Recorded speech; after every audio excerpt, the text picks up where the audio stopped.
Joined with head women's basketball coach Kent Madsen after his team's 100-86 victory over number 24 North Central, their first loss of the year. Coach, always difficult when you have to go up against North Central just with their style of play. What were you guys able to do well tonight to combat that?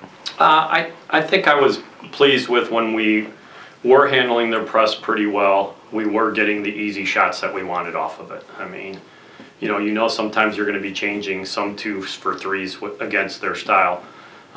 But I still thought we were doing a pretty good job of getting the easier baskets. And then I think for the most part, we did defend the arc pretty well. I mean, there were a few open looks that we really did give them, but I thought on the whole, it wasn't too bad. Your team really seemed to limit their offensive rebounds, especially in the first half. You were able to get them one shot and done, and that's difficult with the long shots. How important was that to your success tonight to just limit them to the one shot? Oh, huge, because that was a point of emphasis, obviously, before the game.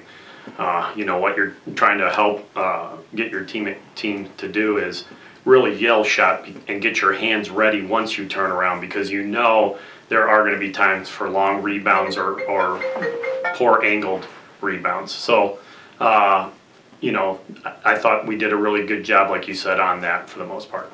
You guys finished this week having go to Illinois Wesleyan on Wednesday and then this game on Saturday. Talk a little bit about how important this week has been in getting off to a 3-0 start in conference.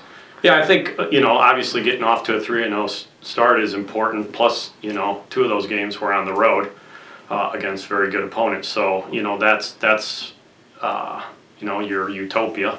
And so thankfully we're there right now, but we got to keep battling hard throughout the schedule, because we know on any given night in the CCIW, if you're not ready to play, a team can beat you.